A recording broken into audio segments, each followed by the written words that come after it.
சிவனே போற்றி. எந்நாட்டவர்க்கும் இறைவா போற்றி. சிவனைய செல்வர்களே, நம்முடைய சர்க்குருநாதனுடைய பன்னிசை முடிந்து அவருக்கு பாராட்டு செய்ய வேண்டும் என்று நம்முடைய காஞ்சிபுரத்திலே அவர் கலைமாமணி பட்டம் வாங்கியவுடனே வந்திருக்கின்ற தெய்வத்தமிழ் மாமன்றம் ராமலிங்கம் ஐயா அவர்கள் என்னிடத்திலே அவர்களுக்கு ஒரு பாராட்டு கவிதை நீங்கள் சொல்ல வேண்டும் என்று சொல்ல, நான் அன்று இரவே ஒரு 10 பாடல் எழுதியவருக்கு அனுப்பினேன். அது என்னமோ சரியில்லை, இந்த கடிதம் போட்டால் சில சமயம் சரியாக போய் சேராது. அந்த மாதிரி எழுதிய வாழ்த்து கவிதை முழுமையாக அவருக்கு போய் சேரலை. அது எனக்கு முதல்ல தெரியாது. அதற்கு பின்னால் தெரிந்த பின்னால் இப்போ வந்திருக்கிறாங்க அமர்நாதனுடைய அம்மா. அமர்நாதன் என்னுடைய வீட்டுக்கு வந்தபொழுது நான் இதை சொன்னேன். சர்க்குருக்கு ஒரு 10 பாட்டு எழுதுனடா, அது போய் சேரலை அப்படின்னு சொன்னபோது, அந்த பாட்டை கொஞ்சம் கொடுங்க பார்க்குறேன் அப்படின்னு படித்து பார்த்துட்டு, இந்த பாடல் அவருக்கு போய் சேரலாம் ரொம்ப தப்பு அப்படின்னு உடனே அவர் என்ன பண்ணார், ஃபோட்டோ எடுத்து உடனே சர்க்குருக்கு அனுப்பிச்சார். அதை சர்க்குரு அப்போ தான் அதை போய் பார்த்துருக்கிறார். பார்த்துட்டு அவருக்கே உரிய முறையில் ஐயா நல்லா தான் பாடியிருக்கிறாங்க அப்படின்னு ரொம்ப அடக்கமாக அவர்கள் சொன்னார்கள். இந்த கவிதையெல்லாம் நினைச்சா உடனே வராது. அதை முழுமையாக சொல்லலைங்க, முழுமையாக சொல்ல அது தெரியும், எனக்கு தெரியும். 2 பாட்டு 3 பாடம் சொன்னீங்க. பாரதியார்கிட்ட சொன்னாலாம், ஒரு பாட்டு பாடுங்க அப்படின்னு வரான் பாரதியார். அவர் உடனே சொல்லுவாராம், மேகமெல்லாம் உடனே பொழியாது, அது கருத்து அப்புறம் தான் மழை பொழியும். அது மாதிரி கவிதை பாடுனா உடனே பாட முடியாதுன்னு அவரே சொல்லுவாராம். ஆனால் சர்க்குருனுடைய அவருடைய ஆற்றல், அவருடைய தெய்வ நம்பிக்கை, அதை விட எல்லாவற்றை காட்ட அவருடைய பணிவு. ஒரு இவ்வளவு புலமை இருந்தால் தலையால் நடப்பாங்க சில பேர் இல்லையா, அந்த மாதிரி இல்லை. நேற்று கூட அவருக்கு ஒரு செய்தி, குறுஞ்செய்தி அனுப்பிச்சிருந்தேன் நான். அதற்கு பதில் சொல்கிற பொழுது ஆண்டோர்களே ஆண்டோர்களே என்றார். என்னை பார்த்து செய்தி தானே சொல்லணும். ஆண்டோர்களே ஆண்டோர்களே அப்படியே செய்கிறேன் அப்படின்னு, அந்த அப்படியே செய்கிறேன்றதுக்கு முன்னால் ஆண்டோர்களே ஆண்டோர்கள் என்று சங்ககால பாட்டு, பல்சாண்டீரே பல்சாண்டீரேன்னு சொல்லுவாங்க. அந்த மாதிரி அவர் ஆண்டோர்களேன்னு சொல்கிற அந்த அளவுக்கு அடக்கம் வாய்ந்தவர், பணிவுடைமை. ஏன்னா சிவபோகசாரத்தில் தன்பெருமை எண்ணாமை தற்போதமே இழத்தல் என்று வருது. அந்த 2 வரைக்கு மிக பொருத்தமான நம்முடைய சர்க்குரு அவர்கள். தன்பெருமை எண்ணாமை என்பது அவருக்கு பொருத்தம். கலைமாமணி பட்டம் கிடைச்சதே யாருக்கும் அவர் சொல்ல, நாங்கள் தான் தெரிஞ்சிட்டோம் தவிர தெரிந்து தான் வாழ்த்தணும். அதனால் அன்றைக்கி நான் பாட்டு எழுத உட்கார்ந்த பொழுது, நான் பாட்டெலாம் எழுதி ரொம்ப நாள் ஆகிப்போச்சு. வேடிக்கையாக சொல்லுவாங்க, கவிதையெல்லாம் கல்யாணத்துக்கு முன்னே எழுதினேன், அதுக்கப்புறம் வரமாட்டேன்னு சொல்லுவாங்க. அந்த மாதிரி அன்றைக்கு உட்கார்ந்து சும்மா ஆரம்பித்தங்க. ஏன்னா அவர் கையிலையே மயிலைன்னு சொல்லுவாங்க. அவர் மயிலை சர்க்குருநாதன், எனவே கையிலையும் வந்தது. அதிகமாக போனால் பெருமைக்கு சொல்லலை, ஒரு 10 நிமிஷம் அந்த பாட்டை எழுதி முடிச்சிருப்பேன். 10 பாட்டு வெறுவன்னு எழுதியாச்சு. அது அவருக்குள்ள ஒரு தெய்வ ஆற்றல். அவருக்கு என்று நாம் எண்ணுகிற பொழுது, பெருமான் எப்படி தன்னை பாடுன்னு சொல்கிறானோ அதுபோல் அவரை பாடுகின்ற பொழுது அந்த பாடல் இது காலப்போக்கிலே மறைந்து விடக்கூடாது என்று தான் என்னுடைய மைத்துனர் சக்தி அவர்கள் பெரும் பொறுப்பெடுத்துட்டாங்க. முதல்ல இப்போ இன்றைக்கு வெளியிட்ட சிவபோகசாரம் அதெல்லாம் முதல் பக்கத்தில் வரும், அந்த பாட்டு வரும் இருக்குது. போதாது என்று சொல்லி வந்திருக்கலாம் கொடுக்கணும்னு சொல்லி பாருங்கள் என்ன கலரில் போட்டுருக்கார். ஏன்னா அவர் கலர்ஃபுல் மேன், அவர் கலரில் போட்டு கொடுத்துருக்கிறார். எனவே அந்த பாட்டை மட்டும் நான் முதல்ல படிச்சுடுறேன். அப்புறம் என்னுடைய நிகழ்ச்சி ஐயா ஞானப்பிரகாசம் ஐயா சொன்னது போல் 4 மணிக்கு முடிச்சுடலாம். ஒரு 5 பாடல் நம்ம சிவபோகசாரத்தில் விளக்கினால் அவருடைய இனிய குரலாலே அவரும் பாட அந்த நூலை முடிக்கலாம். அதுக்கு முன்னாலே இந்த முன்ன சொன்னதெல்லாம் அவர் சொன்னது. நான் எழுதி திருவாசக சின்னாவலர் திருமயிலை சர்க்குருநாதர் ஓதுவார் அவர்கள் மீது பாடிய கவிதைன்னு நான் போட்டிருந்தேன். இடையில எழுதியிருக்கிறார் நம்ம மைத்துனர். ஓதுவார் மீது அன்பாய் முனைவர் அருணை பாலராவாயன் அவர்கள் உருகி இயற்றிய கவிதை என்று அந்த பாட்டுடைய போக்கு அவர் எழுதியிருக்கிறார்.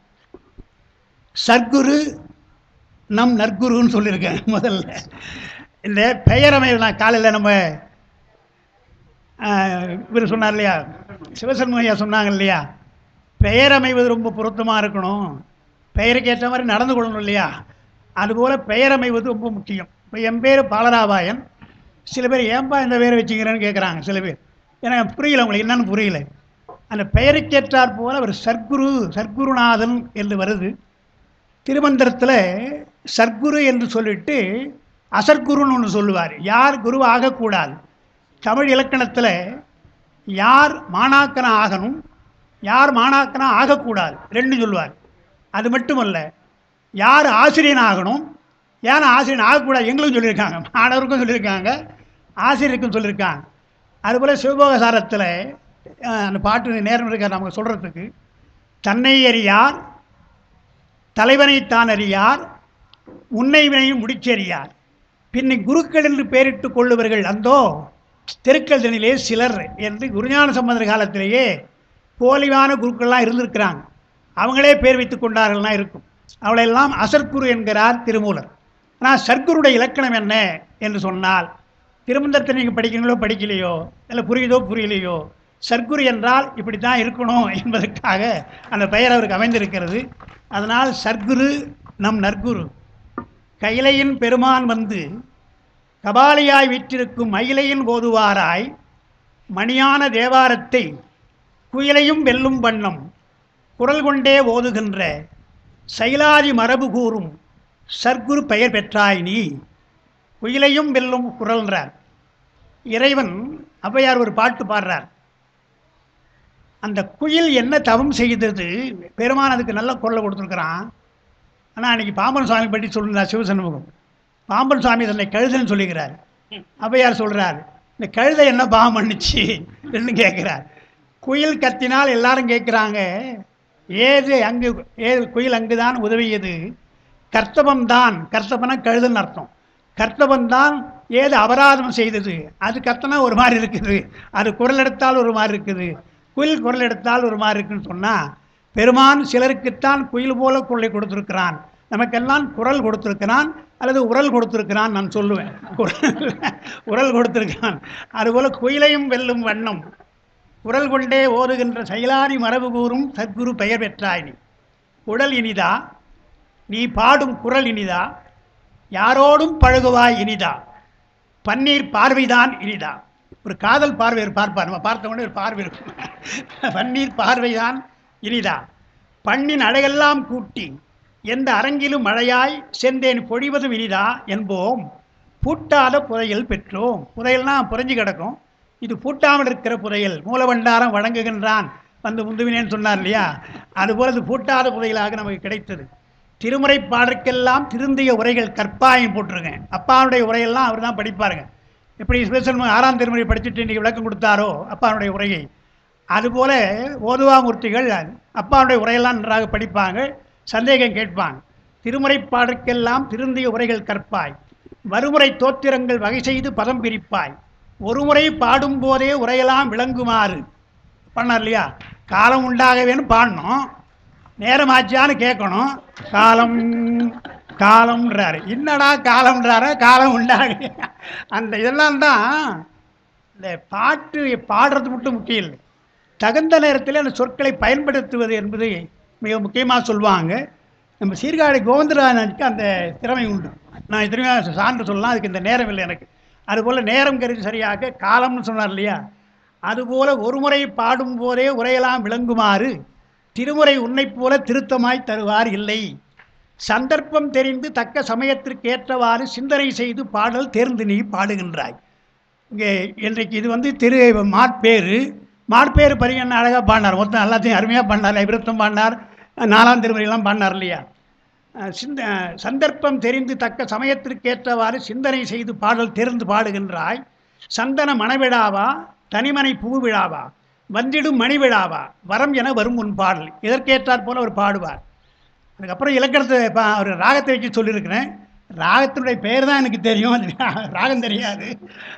குறிஞ்சியை பாலையாக்கி கொல்லியால் உயிருமாக்கி வரும் பழத்தக்க ராகம் வளர் புது ராகமாக்கி நிறை நட்டபாடை தன்னை நிலவிடும் இலாபமாக்கி அரும்பண்ணாம் பஞ்சமத்தை அகற்றி நீ அழகு செய்வாயின்னு போட்டிருக்கிறேன்.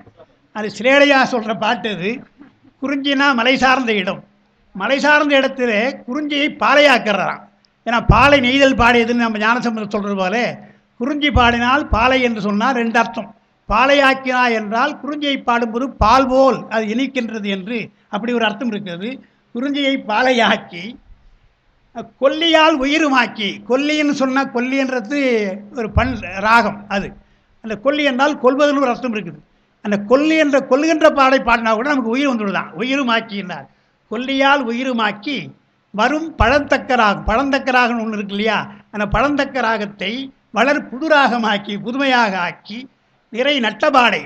நட்டபாடைன்றதுக்கு தமிழில் நஷ்டபாடைன்னு சொல்லலாம். நஷ்டம்னு அர்த்தம் இல்லையா, அது நஷ்டபாடைன்னு சொல்லலாம். நட்டபாடை என்றால் நடனமாடை என்ற ஒரு ராகம்னு சொல்லலாம். வரும் நஷ்டபாடை தன்னை நிறை நட்டபாடை தன்னை நிலைவிடி லாபமாக்கி, நட்ட ராகம் கூட நஷ்டம் கூட லாபமாக நமக்கு வருது, லாபமாக்கி அரும்பண்ணாம் பஞ்சமம். பஞ்சம்னா பஞ்சம்னு ஒரு அர்த்தம் இருக்கு இல்லையா, பஞ்சமத்தை அகற்றி நீ அழகு செய்வாய். அவருடைய பாட்டினால இது பாடினாலே ஞான சுந்தருடைய பாட்டில் மழை பெய்யவில்லை என்பதற்காக பாடினார் என்றால் அது பின்னால் மழை பெய்தது இல்லையா, அதுபோல் பஞ்சமெல்லாம் நீங்குவதற்கு நம்முடைய பண் உண்டு என்று சொன்னார். காந்தார தேசம் கண்டாய். ஃபாரின் பொதுவாக காந்தாரம் வெளியே போகிறது, வெளிநாடெல்லாம் போயிருக்கிறார். காமரு செந்துருத்தி ஆம் தாரமாக கொண்டாய். நல்ல அருமையாக செந்துருத்தியை பாடுவார். சுந்தருக்கு புதிய பண்ண ஒரு தேவாரத்தில் அவர் தான் அந்த பண்ணை சொல்லியிருக்கிறார். ஆம் தாரமாக கொண்டாய் செவ்வடி அறிந்து செல்வாய். செவ்வடி என்றால் ஒரு பண் தான். அது எந்த ராகத்தை பாடினாலும் சுதி மாறக்கூடாது, ராகம் மாறக்கூடாது. அதெல்லாம் அதே செவ்வடியாக எந்த ராகத்தை பாடுகிறாளோ அதே ராகத்திலே செவ்வடி அறிந்து செல்வாய். தேர்ந்த ஒரு சம்பளம் என்ன, அவருக்கு என்ன சம்பளம் கொடுக்க முடியும்? ஒன்றும் கொடுக்க முடியாது. தெவிட்டாது இந்தளம் தான், இந்தளம் தான் உங்களுக்கு சம்பளம். போந்திடும் புறநீர்மைக்கு பூபாலம். புறநீர்மை என்றால் அது தமிழில் புறநீர்மை. அந்த புறநீர்மை பாடுகிற பொழுது பூபாலத்தில் கொஞ்சம் வித்தியாசமாக பாடலாம். எனவே புறநீர்மை பாடுகிற பொழுது பூபால ராகமே உரை வணங்கும் என்று பூபாலம் உரை வணங்கும். திட்டிக்கும் வாதவூர திருவாசகம்தான் உன்னால் எத்திக்கும் பரவி சைவர் இதயத்தை உருக்கும். கேட்டால் முத்திக்கே வழிவகுக்கும் முயற்சியை தந்தே என்று பக்திக்கே பாட உன்னை படைத்தான் நம் பரமன் என்போம். பெருமானுடைய படைப்பு இவர் இதுக்காக தான் படைத்திருக்கிறான்னு பார்க்குறோம். தேவாரம் என்னும் செங்கோல் சிலைத்திடும் அரசு நீதான். பாவாரப் பாடுகின்ற பரிசும் நம் சிவனால் பெற்றாய். கலைமாமணி பெற்றோம். இன்னும் அடுத்து நமக்கு பெற வேண்டியது எப்படி திருத்தணியார் பெற்றாரோ அதுபோல் ஒரு பத்மஸ்ரீ ஒரு வரணும். பாவாரப் பாடுகின்ற பரிசும் நம் சிவனால் பெற்றாய். நாவாரப் பாடும் உன்னை நயவாதார் இல்லை. பூவாரம் மகுடம் ஏற பூபாலராசன் நீயே. அரசாங்க விருது பெற்றாய். ஆலய கோபுரத்தை சிரசாங்க வணக்கம் செய்து சிறப்புறல் போல உன்னை அரசாங்கம் பரிசு தந்தே அடையாளம் காட்டும். ஆனால் தரமான தஞ்சை கோயில் தலைப்பாகை கேட்கும் போதுதான். தஞ்சாவூருக்கு தலைப்பாக கட்ட முடியுமா கோயிலுக்கு? அந்த மாதிரி இவருக்கு போய் எதுக்கு இதெல்லாம் அவசியம் இல்லை. இருந்தாலும் அரசாங்கம் கொடுத்துருக்குன்னு பார்க்குறோம். நற்குரு வாய்ப்பதைப் போல் நம் சைவ திருமுறைக்கு சர்க்குருநாதன் வாய்த்தார். தமிழ் பண்டிசை வளர்த்து சிற்குரு போல் வளர்ந்து சிவபுண்ணியத்தால் ஞான பொற்குருவாக பூத்து 100 ஆண்டு பல்லாண்டு வாழி என்று இந்த நேரத்திலே நம்முடைய திருமால் பேரு சிவபெருமானை திருவடிகளை எண்ணி ஐயா அவர்கள் இன்னும் நிறையது போல பாடும் முறையாகவும் பரிசு பெரும்படியாகவும் பறக்கும் பெரும்படியாகவும் பெருமான் அருள வேண்டும் என்று சொல்லி கட்சி திருவேகம்பன் திருவுருளை எண்ணி நான் அமைகின்றேன். வணக்கம்.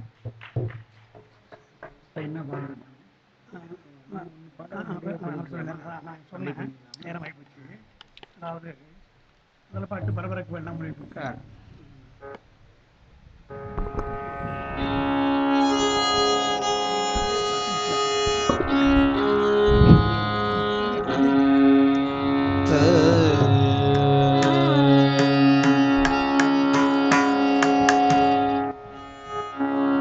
பரபரக்க வேண்டா பலகாலும் சொன்னே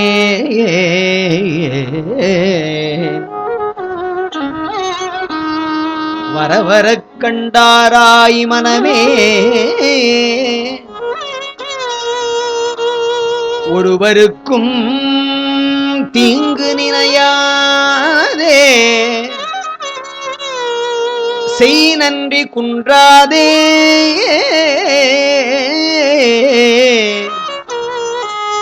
ஏங்கி இளையாது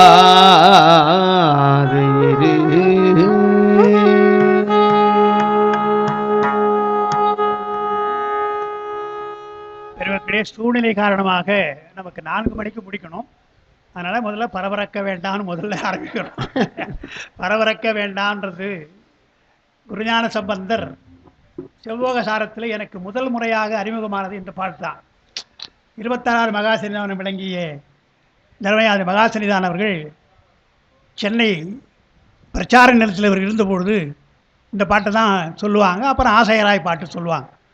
இந்த பரபரக்க வேண்டாம் என்பது இந்த காலத்துக்கும் அது பொருத்தமாக இருக்கிறது. எவ்வளவு விரைவாக நம்ம போகிறோம் என்பதை பார்க்கிறோம். விரைந்து செல்வதாலே வள்ளுவர் கூட சொல்கிறார், அப்படி விரைந்து செல்லக்கூடாது என்பதை எண்ணி துணிகே கருமம்ன்றார். விரைந்து நீங்கள் முடிவெடுக்காதீங்க. எதையும் பரபரப்பில் நீங்கள் முடிவெடுத்தால் தவறாக போய்விடும். பழமொழியே சொல்லுகிற பொழுது பதறாத காரியம் சிதறாது பழமொழி நம்ம சொல்லியிருக்கோம். எனவே அந்த பழமொழி நினைவு கொண்டு குருஞான சம்பந்தர் பரபரக்க வேண்டாம்னு சொல்கிறார். பொதுவாக அவர் சொல்கிறது வழிபாட்டில் நமக்கு பரபரக்க வேண்டாம்ன்றார். நமக்கு எல்லாவற்றுக்கும் நேரம் இருக்கும். பூஜை செய்கிற போது நமக்கு நேரம் இருக்காது, அவசரமாக புறப்பட்டுருவோம். அதாவது பூஜை 1 மணி நேரம் பண்ணணும்னு சொன்னால் அந்த அந்த மணி நேரத்தை குறைக்கக்கூடாது. நம்ம மற்றதெல்லாம் நம்ம குறைச்சிக்கலாம். பூஜை செய்வது 1 மணி நேரம் என்று சொன்னால் கேட்கலையா? பூஜை செய்வது 1 மணி நேரம் என்று நாம் நேர்ந்து கொண்டால் அந்த பூஜையை நாம் குறைக்கக்கூடாது. அங்கே நமக்கு உலக பரபரப்பு எல்லாம் இருக்கக்கூடாது என்று சொல்லுவாங்க. ஒரு விஷயம் நான் சொல்ல வேண்டியதாக இருக்குது. இப்போ சொன்னலையா மகாசன்னிதானம், அவர் தம்பிரான் சுவாமியாக இருந்தபொழுது பூஜை பண்ணுவார் காலையில். சில சமயம் அவர் அந்த 9 மணிக்கு 9:30 மணிக்கு சோழன் எக்ஸ்பிரஸ் தருமபுரம் போகும், மாயவரம் போகும். அது காலையில் போகிற ட்ரெயின். அது அந்த ட்ரெயின் அப்போ அந்த ரயில்வே ஸ்டேஷனில் எக்மோர் ஸ்டேஷனில் சித்தாந்த ஞானமாருடைய மகன் வேலரசுன்னு அவர் வேலை பார்த்துருந்தார். அங்கே வேலை பார்த்துருந்தார், ரயில்வேயில் வேறு இருந்தார். இவர் பூஜை பண்ணுவார். நாமெல்லாம் என்ன பண்ணுவோம், 9 மணின்னு சொன்னால் சீக்கிரமாக பூஜை முடிச்சுட்டு ஸ்டேஷனில் போய் உட்காந்துருவோம். அவர் உட்கார மாட்டார். அது என்ன நேரமானாலும் பரவாயில்ல, அந்த நேரத்தில் பூஜை முடிக்கணும்னு செய்வார். நான் கூட ஒரு வேளை நடக்கிற பொழுது அவன் கார் வந்து நிற்கிது, டாக்ஸி டைம் ஆகுது. வெஜிடேபிள் அப்போ இருந்தார் கூட. ஐயா என்னங்க சாமி பாட்டும் பூஜை பண்ணுது அப்படின்னு சொன்னேன். அவர் ஒரு பதில் சொன்னார், அப்பா நீ நான்னா பூஜை முக்கியம் இல்லை, ட்ரெயின் தான் முக்கியம். ஆனால் சாமிக்கு பூஜை தான் முக்கியம், ட்ரெயின் முக்கியம் கிடையாது. போனால் போட்டோம் என்று தான் பூஜை செய்கிறார் என்றால், எப்படி இருந்தாலும் பூஜையை குறைத்து கொள்ளக்கூடாது என்று எப்படி இவர் பாடினாரோ அதுபோல் வாழ்ந்தவர் நம்முடைய மகா சன்னிதானம். பரபரக்க வேண்டான்றதுக்காக அதுதான் அவர் சொல்கிறார். பலகாலம் சொன்னேன் தான், ஒரு முறை சொன்னால் புரியல உனக்கு, பலகாலம் சொன்னேன் என்று சொல்லிட்டு அப்புறம் ஒரு வரி சொல்கிறார். சொன்னால் கேட்க மாட்டேன்ற இல்லையா, வர வர கண்டு ஆராய் மனமே. பரபரத்து எல்லாம் போயிடும், எதுவும் நடக்காது. அப்போ சரியாக தான் இருக்குது, நியாயமாக இருக்குது, நம்ம பரபரக்க கூடாதா என்று நாமே முடிவு செய்து நம்முடைய மனமே அதுக்கு பக்குவப்படும் அல்லவா. எனவே வரவர கண்டு ஆராய், காலம் போக போக உனக்கே அது பரபரக்க கூடாது என்று உனக்கு தெரியும், ஒரு அமைதி வரும் என்று பார்க்கிறோம். தத்துவத்தில் சொல்கிற பொழுது தவம் என்பது உண்ணா நோன்பு இருக்கலாம், தூங்காமல் இருக்கலாம், எல்லாம் இருக்கலாம். பேசாமல் இருப்பது என்பது ஒரு பெரிய தவம், மௌனம் ஒரு பெரிய தவம் என்பார்கள். அதுபோல் ஆராய்ந்து பார்க்கும்பொழுது மனம் பரபரக்காமல் இருப்பது ஒரு பெரிய தவம் என்று சொல்லிட்டு உலக வாழ்க்கை சொல்கிறார். அடுத்தவனுக்கு தீங்கு நினைக்கக்கூடாது. இன்னொன்று சொல்கிறார், செய்நன்றி குன்றக்கூடாது. செய்நன்றி குன்றுதல் என்பதை சொல்லி வள்ளுவர் செய்நன்றி மறவாமை என்று ஒரு அதிகாரம் எழுதுகிறார். அதே தான் சிவஞானபுரத்தில் கடைசியில் சொல்கிற பொழுது தன்னை அறிவித்து தான் தானாக செய்தானை பின்னை மறத்தல் பிழை என்று சொல்கிறார். செய்நன்றி குன்றுதலை தவறு என்று சொல்லி எந்நன்றி கொன்றார்க்கு ஓய்வுண்டாம் ஓய்வில்லை செய்நன்றி கொன்ற மகற்கு என்ற அந்த குறளை மேற்கோள் காட்டுகிறார் சிவஞானபுரத்தை. அறநூலாக இருக்கின்ற அந்த குறளை சிவஞானபுரத்தினுடைய சாத்திரத்துக்கு எடுத்துக்காட்டு செய்து பெருமான் செய்வது நமக்கெல்லாம் செய் நன்றி. செய் நன்றி என்றால் ஒருவர் செய்த நன்றின்னு அர்த்தம். செய்த நன்றி என்றால் என்ன அர்த்தம் என்றால், நாம் எதுவும் செய்யாமலே அவர்கள் செய்த நன்றி. நாம் ஒரு நன்றி செய்தால் அது கைமாறு, அது குறி எதிர்ப்புன்னு சொல்லுவாங்க. நாம் எதுவுமே செய்யாமல் செய்தால் அது செய்த நன்மைன்னு அர்த்தம். செய் நன்றி என்றால் செய்கின்ற நன்மை. பெருமான் நமக்கு எவ்வளோ நன்மை செய்திருக்கிறான் அல்லவா, அந்த நன்மையை முதல்ல மறந்து விடலாம். அவனுடைய அருள் கிடைக்காத பொழுதோ அருளை உணராத பொழுதோ நீங்கள் மறக்கலாம். அருள் தெரிந்த பின்னாலே மறக்கக்கூடாது என்றுதான் செய்நன்றி குன்றக்கூடாது. தன்னை அறிவித்து தான் தானாக செய்தானை பின்னை மறத்தல் பிழை. ஆனால் முன்னை மறத்தல் பிழை கிடையாது, பின்னை மறத்தல் பிழை என்பதனால்தான் திருமுறை ஆசிரியர் அத்தனை பேரும் பார்த்தீங்கன்னா சுந்தர பெருமான் மறந்துட்டார். யார் யார்னு கேட்டு வழக்காடுறார். அப்புறம் யார் வந்ததுன்னு தெரிந்து கொண்ட பின்னாலே பித்தாபுரி சூடி பாடுகிறார். எப்படி பாடுறார், மறவாதே நினைக்கின்றேன்னு பாடுறார். முதல்ல மறந்தே போயிட்டார், சண்டை போடுறார். அறிமுகமான பின்னாலே, அறிவித்த பின்னாலே நான் மறக்கக்கூடாதல்லவா என்று முதல் பாட்டிலே பாடுற பொழுது பித்தா பரிசு உங்களுக்கு தெரியும், மறவாதே நினைக்கின்றேன் மனத்து உன்னை வைத்தாய் என்று பாடுறார். அதுதான் இங்கே செய்நன்றி குன்றாரே ஏங்கி இளையாதிர் என்பதை காலையிலே சொல்லிட்டார் நம்ம சிவசண்முகம். ஏங்கி இளையாதிர் என்பது மோகம். அதாவது ஒன்று கிடைக்கும் என்று எண்ணி ஆசைப்பட்டால் அது ஆசை, அல்லது ஒரு பொருள் வைத்தா அவா, அது கிடைக்காது என்றே தெரியும். நமக்கு கிடைக்கவே கிடைக்காது என்று தெரிந்தாலும் அந்த பொருள் மேலே நமக்கு ஆசை விடாது. காலையில் வேறு ஒரு பொருள் சொன்னார், அதாவது அறநூல்கள் எல்லாம் சொல்லுகின்றது, இதெல்லாம் விடு விடுன்னு சொல்லுது, நம்மளால் விட முடியலே, இவையெல்லாம் படித்தும் கூட விட முடியலைவா, அதுதான் மோகம்னு சொன்னார். ஆனால் மோகத்துக்கு இன்னொரு அர்த்தம், கிடைக்காது என்று தெரிந்தும் கூட. இந்த ஊர் இளவரசியை நான் கல்யாணம் பண்ணி போகிறேன்னு சொன்னான் ஒருத்தன். யார் சொல்லணும்? அதை இளவரசி தான் சொல்லணும். அவள் சொல்லலை, இவன் தான் சொல்கிறான், நான் தான் கல்யாணம் பண்ணி போடுறான். பாதி கல்யாணம் முடிஞ்சு போச்சுன்னா என்னென்னா எனக்கு சம்மதம் அப்படின்னா. அப்போ அவளுக்கு சம்மதம் இருக்கு இல்லையா? அதுபோல் வேற ஒரு பொருள் மேலே மோகம் வைத்து கிடைக்காது என்று எண்ணினாலும் அது ஏங்கி இழைத்தல், அது மோகம்னு சொன்னாங்க. அந்த மோகம் என்பது தான் அடிப்படை, ஆணவத்தினுடைய அடிப்படையாக மோகம். அதனால்தான் மதம், அதனால்தான் தாபம், அதனால்தான் விசித்திரம், அதனால்தான் கவலை என்று அந்த மோகத்தை நீக்கிவிடு என்பதனால்தான் பாரதியார் ஒரு பாட்டு சொன்னார், தெரிந்து பாட்டு, மோகத்தை கொன்றுவிடு அல்லால் என்ற மூச்சை நிறுத்தி விடுனர். ஒன்று நான் உயிரோடு இருக்கணும்னு சொன்னால் மோகத்தை எடுத்துடு, மோகம் தான் வைக்கணும்னு சொன்னால் மூச்சை எடுத்துடு, எனக்கு மூச்சு வேண்டாம் என்றால் அது இறப்பதற்கு சமானம் என்று சொல்வதாலே ஏங்கி இளையாதிரி என்பது மோகத்தை பற்றி சொல்லி, இதெல்லாம் உலக வாழ்க்கையிலே செய்நன்றி குன்றக்கூடாது, தீங்கு நினைக்கக்கூடாது, பரபரக்கக்கூடாது, எண்ணி துணிய வேண்டும், செய்நன்றி குன்றக்கூடாது, மோகம் இருக்கக்கூடாது என்று சொன்னதை அப்படியே நம்ம சமய வாழ்க்கைக்கு வைத்து கொண்டால் இரண்டுக்கும் பொருத்தமாக உள்ள பாட்டு தான் இந்த பரபரக்க வேண்டாம் என்ற பாடல்.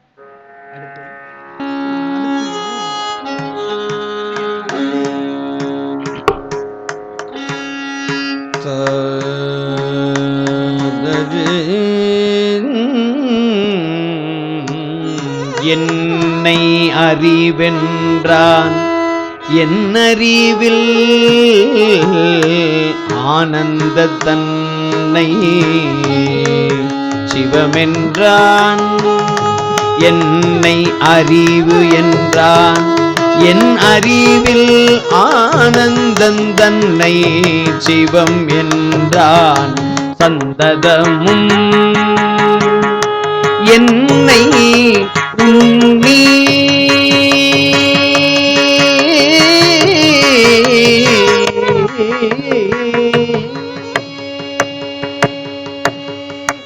என்னை உன்னிப்பாரா மறைத்ததுவே பாசமென்றான். இம்மூன்றும் ஆராய்ந்து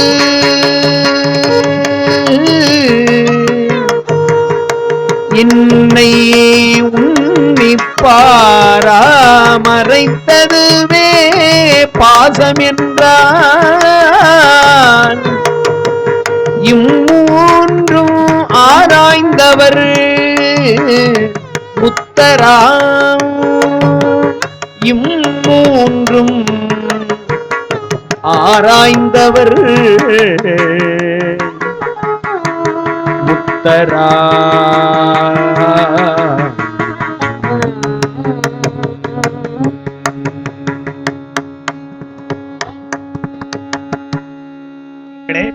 சைவ சித்தாந்தம் மூன்று பொருளை சொல்லுகிறது என்று நமக்கு தெரியும்.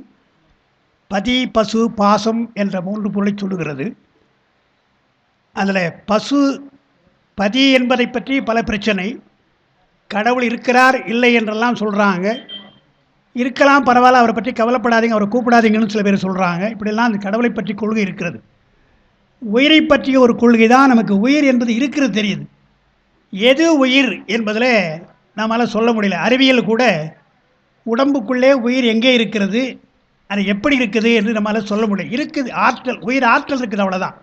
அதுனா இங்கே இருக்குதா இங்கே இருக்குதா இங்கே இருக்குதான்னு ஒன்றும் தெரியல நமக்கு. உயிர் ஆற்றல் நாம் சொல்கிறோம். அது உடம்பெங்கும் பரவி இருப்பதாலே சைவ சித்தாந்த உலகத்திலும் மற்ற தத்துவ உலகத்திலும் உயிர் பற்றிய விசாரம் நிறைய இருக்கிறது. உயிரை உருவம் என்று சொல்லுகின்றவர்கள் இருக்கிறார்கள், உயிரை அருவம் என்று சொல்கிறவங்களும் இருக்கிறாங்க, உயிர் உடம்பெங்கும் பரவி இருக்கிறது என்று சொல்கிறாங்க, உயிர் அணு போல இருக்கிறது என்றும், இப்படி பல வகையாக உயிரை பற்றி சொல்கிறதுனால இதற்கு ஒரு தீர்வு காண வேண்டும் என்று தான் சைவ சித்தாந்தம் என்ன சொல்லுகிறது. உனக்கு அறிவு இருக்குதா அப்படின்னு கேட்டால் கோபம் வருது இல்லையா? உனக்கு அறிவு இருக்குதான்னு சொன்னால் கோபம் வருது இல்லையா? அதுதான் நீ, வேற ஒன்றும் இல்லை. அறிவு இருக்கிறதான்னு சொன்னால் கோபம் வந்தால் என்ன அர்த்தம்? என்னங்க எனக்கு அறிவு இருக்குது, என்ன போய் இருக்கான்னு கேட்குறியா என்றால், அதான் என்னை அறிவென்றான் பாட்டில்.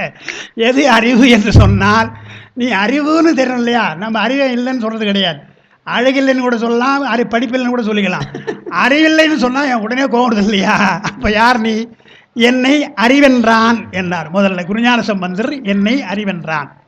சரி, அறிவிருக்கிறதவா உனக்கு ஆனந்தமாக இருக்குதா என்று கேட்டால் எல்லாரும் சொல்லுவாங்க, எப்படியா நல்லா இருக்கீங்களான்னு கேட்டால் யாரும் நல்லா இருக்குங்கன்னு சொல்கிறதே கிடையாது. ஏதோ இருக்கிறேங்க அப்படின்வான், ஏதோ இருக்கிறேன்னு சொல்லுவான். சில பேர் ஏன் இருக்கிறேன்னு சொல்கிறாங்க, அது வேறு ஏன் இருக்கிறேன்னு சொல்கிறாங்க. இப்படிலாம் இருப்பதை பற்றியே கேள்வி கேட்பாங்க இல்லையா? சங்க இலக்கியத்திலேயே ஒரே ஒரு புலவர் தாங்க, நிறைய புலவர்கள் இருந்தாங்க, அவ்வளோ பேர் வறுமையில் தான் வாழ்ந்தாங்க, அவங்களாம் வறுமையை பாடியிருக்கிறாங்க. ஆனால் ஒரே ஒரு புலவர் விதிவிலக்காக உங்களுக்கு எப்படிங்க இருக்கிறீங்கன்னு கேட்டால், எனக்கு என்ன நல்லா இருக்கிறையா என்று சொன்ன ஆள் என்ன? ஒரே ஒரு ஆள் தான். ஆயிரக்கணக்கான புலவர் வாழ்ந்ததில் பிசிராந்தியார் ஒருவர் தான், எனக்கு என்ன ஒன்றும் கிடையாது, மாண்ட என் மனைவியோடு மக்களும் நிரம்பினர், யாம் கண்டனையன் இணையரும் வேந்தனும் அல்லவி செய்யான் காக்கும் ஆன்று அவிந்து அடங்கிய கொள்கை சான்றோர் பலர் யாம் வாழும் ஊரே என்று இவ்வளோ பேர் இருக்க போதில் எனக்கு என்ன துன்பம் இருக்கிறது, நான் நன்றாக இருக்கிறேன் என்று சொன்னார் ஒரு ஆள் தான். அதுதான் இங்கே கேட்குறார் குருஞான சம்பந்தர். அறிவிருக்குன்னு சொல்கிறையே ஆனந்தம் இருக்குதான்னு கேட்குறார். ஆனந்தம் இருக்குதா என்றால் நிச்சயமாக தைரியமாக சொல்ல முடியும் நம்மால் ஆனந்தம். அதுதான் சொல்கிறார், ஆனந்தம் என்று ஒன்று வருகிறதல்லவா, வருவதல்லவா, அது தருவது யார் என்றால் நான் தான் தரேன். உனக்கு அறிவு இருக்கலாம், ஆனால் ஆனந்தம் இல்லை.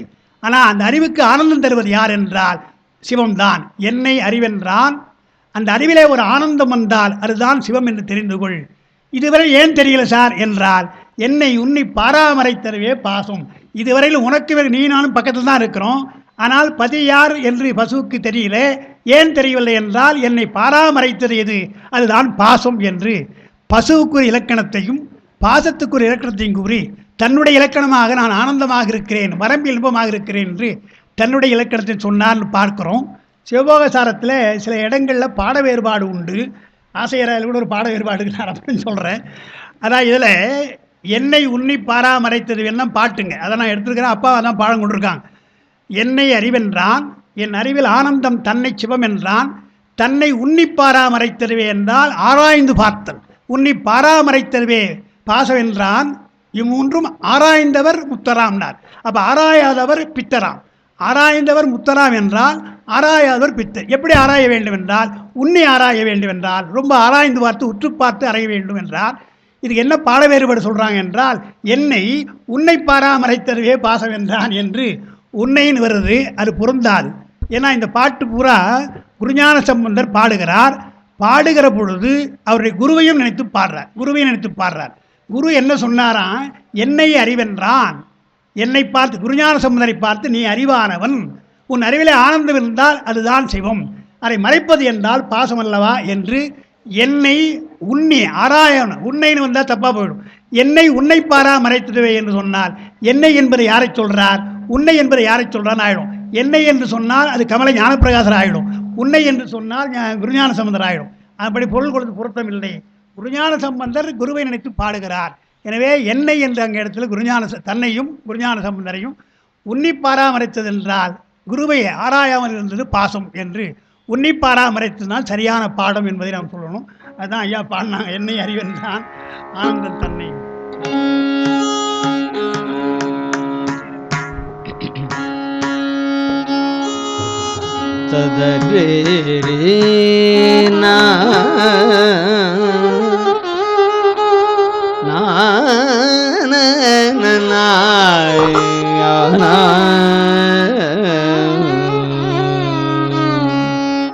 ஆசையராய் பாசம்பிடாய் ஆன சிவபூசை பண்ணாய்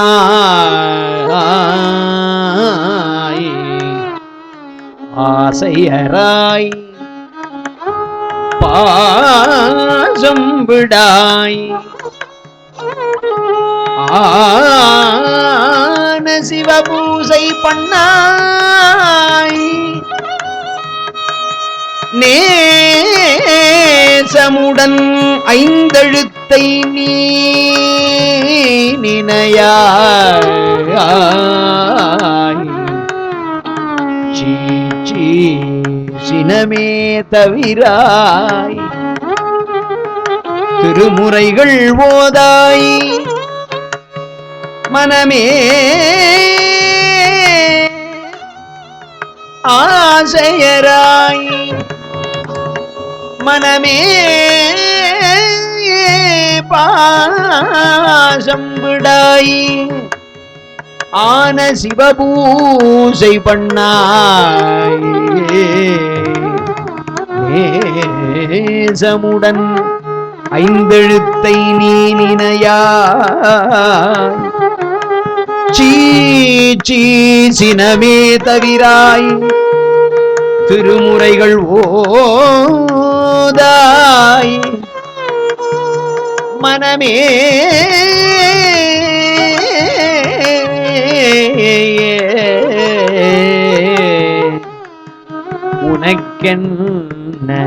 உனக்கென்னவாய் மனமே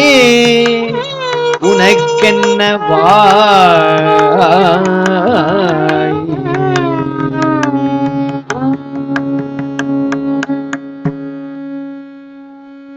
பெருமக்களே, குருஞான சம்பந்தர் இந்த ஆசை, சினம், மனம் என்று இந்த மூன்று சொல்லால் 6 வகை குற்றங்களை குறிக்கிறார். பொதுவாக குற்றங்கள் 6 என்று சொல்வார்கள். காமம், குரோதம், மோகம், லோபம், மதம், ஆச்சரியம் என்று 6 சொல்லுவாங்க. அது 5ஆக வடமொழியில் வடநூலார் 5ஆக பஞ்சக்லேசம் என்று சொல்கிறாங்க. அவிச்சை என்று அவங்க சொல்கிறாங்க. அவிச்சை என்றும், அதனால் வருவது அகங்காரம், அதனால் வருவது அவா, அது எல்லாவற்றிலும் அவா வரும். அப்புறம் ஒரு பொருள் மேலே ஆசை வரும், அவாவுக்கு பின்னாலே ஆசை, அந்த ஆசை நிறைவேறவில்லை என்றால் கோபம். இதெல்லாம் நமக்கு பஞ்சக்லேசமாக 5ஆக வடநூலார் சொல்கிறார். அதைத்தாங்க எடுக்கிறார். எல்லாவற்றுக்கும் மூல காரணம் எது என்றால் ஆசைதான். தாயுமானவர் ஆசைக்கு ஓர் அளவில்லை, இந்த அகிலமெல்லாம் கட்டி ஆளினும்னர். உலகமெல்லாம் உனக்கு சக்கரவர்த்தியாக இருந்தாலும் கூட கடல் மீதிலே ஆணை செலவே நினைவர்ன்றார். இன்றைக்கி நம்ம சயின்ஸில் அப்படி தானே பார்க்குறோம். நிலவுலகம், கடல் உலகம், வான் உலகம் என்று எல்லாவற்றையும் கட்டுப்படுத்த வேண்டும் என்று மனிதன் என்றான் இல்லையா, அது ஆசையினார். எனவே ஆசைக்கு ஒரு அளவில்லை என்றார்.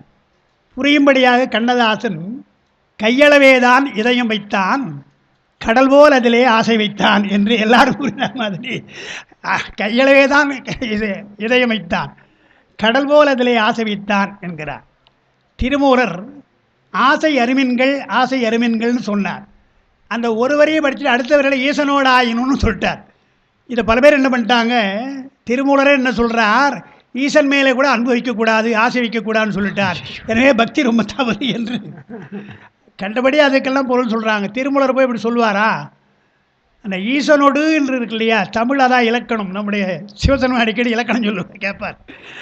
ஈசனோடு என்று இருக்குது, அதுக்கு ஒரு அர்த்தம். ஈசனுக்கு என்றால் ஒரு அர்த்தம் தமிழில். அது இலக்கணம் தெரிஞ்சதான் புரியும்.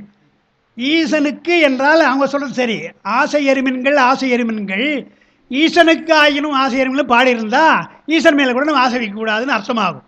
அப்படி ஒரு பாடலை ஈசன் ஒடுன்னார். ஒடு என்று சொன்னால் உடன் இருக்கிற பொழுதுன்னு அர்த்தம், ஈசனோடு இருக்கிற பொழுதுன்னு அர்த்தம்.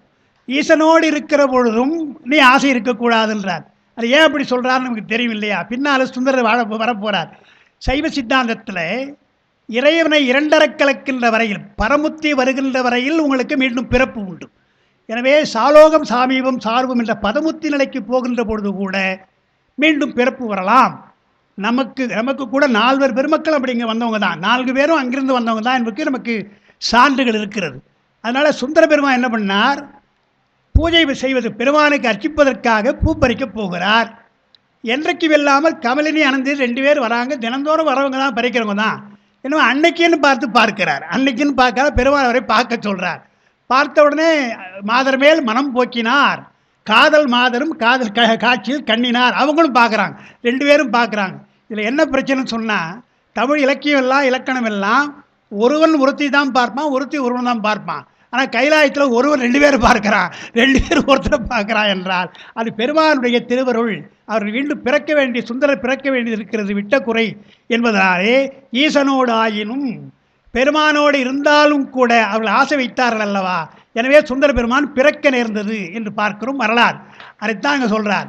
ஆசை அறிவன்கள் ஈசனோடு ஆயினும் ஆசை அறிவன்கள் சொல்கிறதான் அர்த்தம். அதனால் முதல்ல ஆசை அராய் பாசம் விடாய், மொத்தம் பாசம் எடுத்து பற்றுன்னு வைத்துக் கொள்ளலாம். சிவபூஜை பண்ணாய், நேசமுடன் இருக்கு இல்லையா அடைமொழி. இந்த நேசமுடத்தை என்ன பண்ணணும், நேசமுடன் 5 எழுத்தை நீ நினையாய் என்பதனால நேசமுடன் சிவபூஜை பண்ணாய், நேசமுடன் திருமுறைகள் ஓதாய் என்று அடைமொழி வைத்துக்கணும். நேசமுடன் அங்கே தானே சொல்லியிருக்கார் சார். சிவபூஜை எப்படி வேணாலும் பண்ணலாமா, திருமுறை எப்படி வேணாலும் பாடலாமானா கிடையாது. அதுக்கு நேசம் வேண்டும் என்பதனால்தான் சிவபுராணம் சொல்றது இல்லையா, நேச அருள் புரிந்து நெஞ்சில் வஞ்சம் கேடன, நேச அருள்றார் இல்லையா. அதுபோல் நேசமாக இருந்தால் பெருமான் அருள் புரிவான். எனவே நேசருடைய 5 எழுத்தை நினையா என்னார். நேசமுடன் சிவபூஜை பண்ணாய், நேசமுடன் திருமுறைகள் ஓதாய், அப்படி வைத்துக்கொள்ளணும். இதில் மனம் வழி மெய் 3 தான் ஆசைக்குள்ளதல்லவா. எனவே மனத்தெல்லாம் ஆசைப்படக்கூடாது, விருப்பத்தினாலே பேசக்கூடாது, உடம்பினாலே ஆசைப்படக்கூடாது என்று 3 சொல்கிறோம். மனமொழி மெய் 3 தான் பற்றுக்குள்ள காரணம். எனவே இங்கே என்ன சொன்னார், 5 எழுத்தை நீ நினையா என்பதாலே அது மனம். மொழி 5 எழுத்தை நீ நினையாய் 5 திருமுறைகள் ஓதா என்பது மொழி, சிவபூஜை பண்ணா என்பது செயல். மனம் மொழி மெய் 3னாலும் நம்ம பெருமானை எண்ண வேண்டும் என்று தான் இந்த பாட்டில் பாடியிருக்கிறார். இதில் ஒரே ஒரு கருத்து, சினமே தவிராய் திருமுறைகள் ஓதாய்ன்னு இருக்குது. பழைய காலத்தில் பழைய சிவோசாரம் இது மாதிரி பிரிண்ட் ஆகாத பொழுதெல்லாம் திருவாசகம் ஓதாய் என்று தான் இருந்திருக்குதான். பாட வேறுபாடு, சிரமே தவிராய் திருவாசகம் ஓதாய் என்று இருந்திருக்குது. பின்னாலே தர்மயாதீனத்தோடு நம்முடைய தொண்டமன்ற சான்றோர்கள் எல்லாம் போய் சேர்ந்த பின்னாலே அந்த பாட்டு தப்பாக இருக்குது, திருவாசகம் ஓதாய் என்றால் வெண்பா தவறாக இருக்கும், வெண்பா பிழையாக போயிடும். எனவே திருவாசகம் ஓதாய்ன்னு சொல்லக்கூடாது என்று எடுத்து திருமுறைகள் ஓதாய் என்று தான் இருக்க வேண்டும் என்று அந்த பாட வேறுபாட்டை திருத்திருக்கிறாங்க. இது மகாசரி தான் 26 மகாசரி சொல்லி பேசுகிற பொழுது அப்பா சொல்லியிருக்கிறாங்க, அண்ணாமலை பல்கலைக்கழகத்தில் அப்பா ஒரு தேர்வுக்கு போகிறாங்களாம். சித்தாந்த தேர்வுக்கு போகிற பொழுது அப்பாவுக்கு என்ன தேர்வு கொடுக்குது, சித்தாந்தத்துக்கு அவங்க என்ன தேர்வு கொடுக்குது, உங்களெல்லாம் தேர்வு வைக்க வேண்டாங்க, சில சந்தேகங்களுக்கு இருக்குது, அந்த சந்தேகத்தை நீங்கள் தீர்த்துட்டால் உங்களுக்கு நான் பட்டம் கொடுத்துட்றோன்னு சொன்னாங்களாம் அண்ணாமலையில். அப்போ சொன்னபோது இந்த பாட்டு தான் சொன்னாங்களாம். என்ன ஆசையராய் பாசப்படான்னு இருக்கிறது. இதில் சினமே தவிராய் திருமுறைகள் ஓதாய் என்பது பாடமா, திருவாசகம் ஓதாய் என்பது பாடமா என்று கேட்ட பொழுது அப்பா உடனே சொன்னாங்களாம், திருவாசகம் ஓதாய் என்றால் இது வெண்பா தலை தட்டும், கொஞ்சம் பாருங்கன்னாங்க. அப்படின்னா அவங்களே புரிஞ்சுட்டு பார்த்தாலே தலை தட்டுதா, அப்போ திருமுறைகள் ஓதாய் என்றுதான் பாடம் என்று சொல்லி இலக்கணத்தோடு பிழையில்லாமல் வர வேண்டுவதற்காகத்தான் பெரியவர்களெல்லாம் இப்படி செய்திருக்கிறார் என்பதாலே இந்த பாட்டு மிக முக்கியமான பாட்டாக எல்லாரும் சொல்கிறாங்க. இந்த பாட்டு எல்லாருக்கும் சிவபோதாரத்தில் எல்லாருக்கும் தெரியும், ஆசையராய் பாசம் விழாய் என்று. அதில் ஒரே ஒரு இலக்கணம் ஒன்று இருக்குது. ஏன்னா இலக்கணம் சொல்கிறதுனால பாட்டு என்ன சொல்கிறாங்க, ஆசை அராய் பாசம் விடான்னு இருக்கு இல்லையா. தமிழ் இலக்கணத்தில் என்ன பண்ணலாம், ஆசை அராயனா அறுக்காத, பாசம் விடா என்றால் பாசம் விடாத, சிவபூசை பண்ணா என்றால் பண்ணாத, அப்படி அர்த்தம் உண்டு. அப்படிதான் அர்த்தம் நியாயமாக பார்த்தீங்கன்னா அப்படி தான் அர்த்தம். விடாய் ஓதாய் என்று சொன்னால் ஓதாத என்று தான் அர்த்தம். ஆனால் இதெல்லாம் தமிழ் இப்படி வரும் என்பதனால தொல்காப்பியர் காலத்திலே இது மாதிரி வந்தால் இடம் நோக்கி பொருள் கொள்ள வேண்டும், இடம் நோக்கி பொருள் கொள்ளணும். இப்போது திருமுறைகள் ஓதாய்னு யாரா சொல்லுவாங்களா, சிவபூஜை பண்ணாதன்னு யாரா சொல்லுவாங்களா? அப்படி எண்ணி பார்த்தால் அப்போ பண்ணா என்பது எதிர்மறை சொல் அல்ல, அது உடன்பாட்டு சொல். சிவபூஜை பண்ண வேண்டும் தான், திருமுறைகள் ஓத வேண்டும் என்று உடன்பாட்டு பொருள் தான் கொள்ளணும். ஆனால் எதிர்மறை மூலம் இருக்க சார் என்றால் அதற்குத்தான் இந்த மாதிரி சில சொற்கள் உண்டு நமக்கு தமிழில் என்று சொல்லி தொல்காப்பியர் காலம், நான் சொல்கிறது 5000 ஆண்டுகளுக்கு முன்னாலே, செய்யாய் செய்யாய் எனும் முன்னிலை சொல், முன்னிலை விரைச்சொல். செய் என்னும் ஆகிடன் உடைத்தே, செய்யின் கிளவி ஆகிடன் உடைத்தேன்னு வருது. செய்யாயின்னு இருக்கும் பாட்டில். ஆனால் அது என்ன அர்த்தம் என்றால் செய்யின்னு அர்த்தம். அதாவது வேடிக்கையாக சொல்கிறேன், வேடிக்கையாக உங்களுக்கு சொல்கிறேன், இது வேடிக்கை தான்.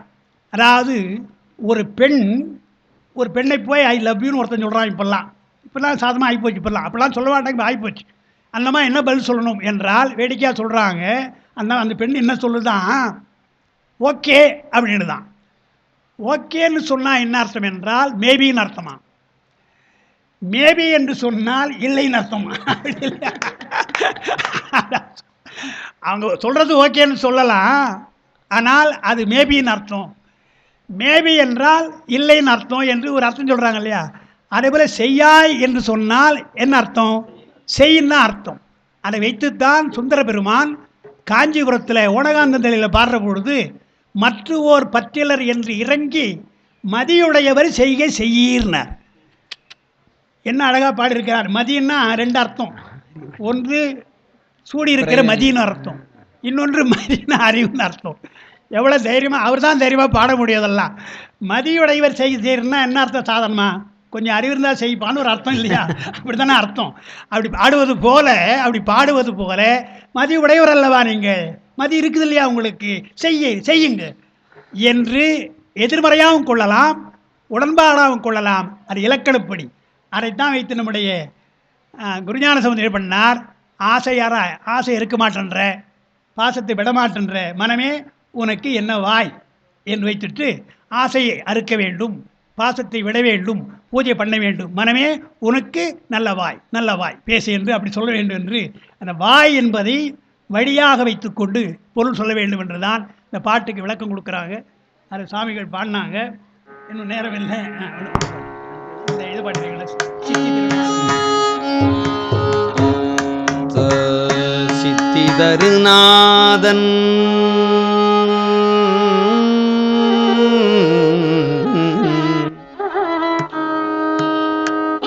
தென்கமலை வாழ்நாதன் பத்திதருநாதன் பரநாதன் முத்திப்பெருநாதன் ஞானப்பிரகாசன் உண்மை தருநாதன் நம் குருநாதன் சித்திதருநாதன் தென்கமலை வாழ்நாதன் பத்திதருநாதன் பரநாதன்